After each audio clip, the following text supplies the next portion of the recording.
सब तारीफ़ सब सारा सब वाखान उन्हें आहद जी जेको हिक आहे संबंध आहे मालिक आहे ख़ालिक आहे।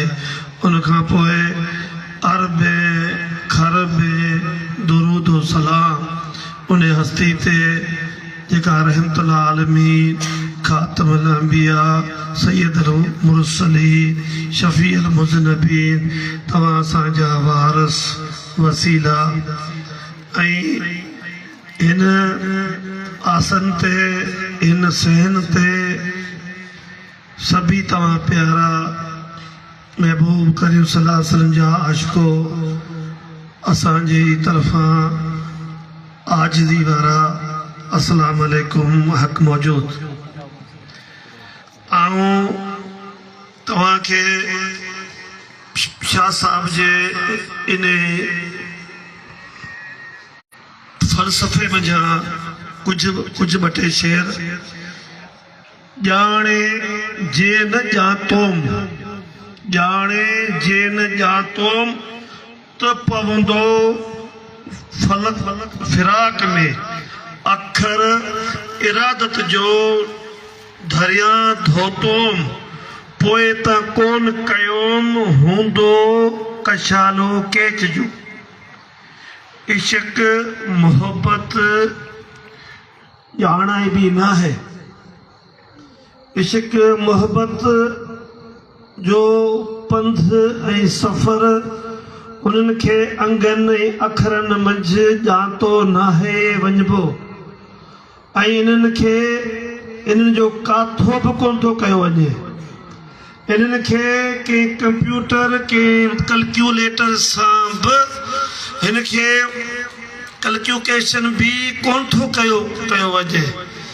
ऐं ही पंथ अड़ांगा भी आहिनि त मुश्किल भी आहिनि त आसान भी आहिनि, पर इन्हनि जे लाइ एतबार एतमाद इहो भी लाज़िम ऐं मुल्ज़म भी आहे।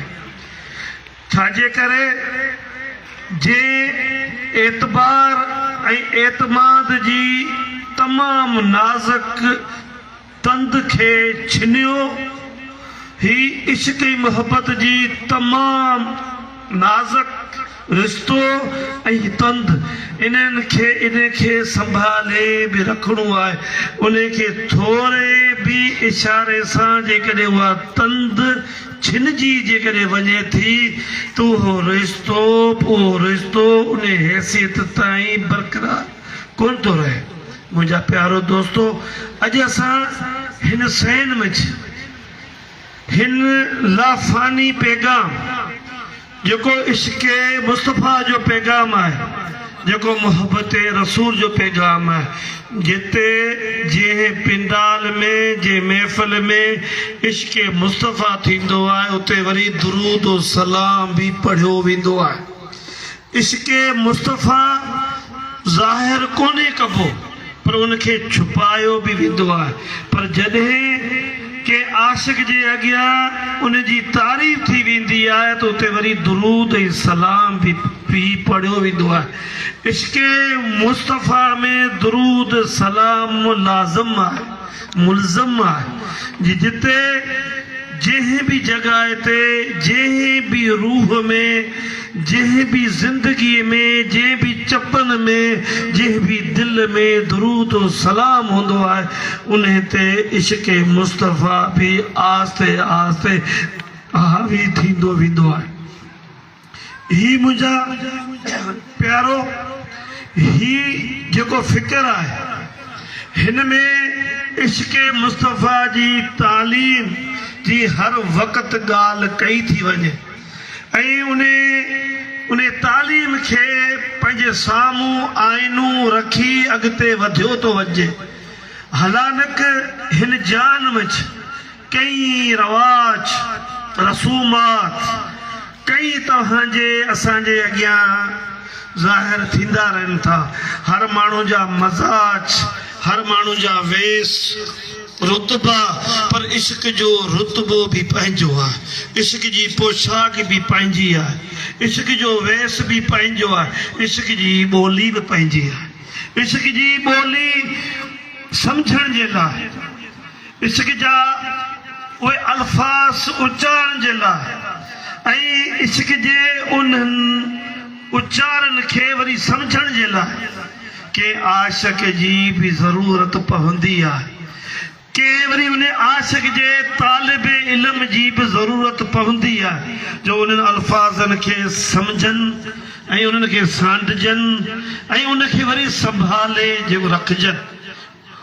इहो मुंहिंजा दोस्तो अॼु जे अज़ीम इंसान ते ऐं जे अज़ीम इंसान जी उन याद में उन जो ही इज़्ज़त उन जो ही फेस जेके लाल शहबाज़ कलंदर जे नाले सां सॼो जान सुञाणे थो।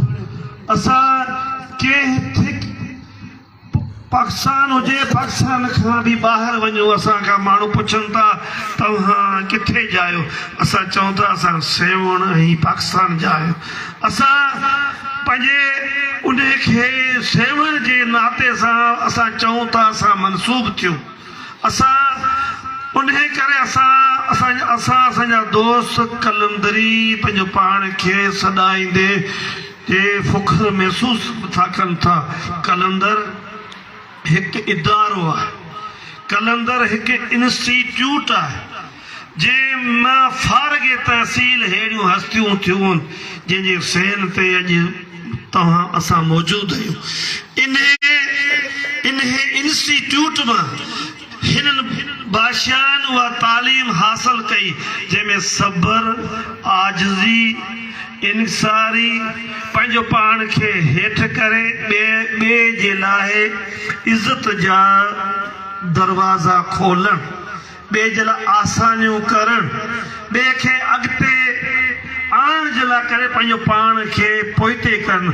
हालांकि हिन जान जो इहो दस्तूर रहियो आहे त हर हिकु पंहिंजो पाण खे अॻिते आणण जे लाइ सभु हरबा इस्तेमालु करे थो, पर अल्लाह वारा कलंदरी जेकी आहिनि, जेकी फारग तहसील आहिनि, लाल शहबाज़ कलंदर जे उन इदारे मां, इंस्टीट्यूट मां, उहे चवनि था त असांजो वाधारो थींदो रहंदो, असांजी इज़त उहा ई वधंदी रहंदी। छो न असां पंहिंजो पाण खे पोइते करे ॿिए जी इज़त करायूं, ॿिए खे अॻिते आणियूं। इहो असांजे इन इदारे जा इहे स्टूडेंट, इहे तालिब इल्म मज़बूत ऐं मुस्तकम थियनि। ही इदारो ऐं इंस्टीट्यूट जे मंझि इहो शाह साहब जे इन शेर मुताबिक़ त ॼातो इन फन खे जे ॼातो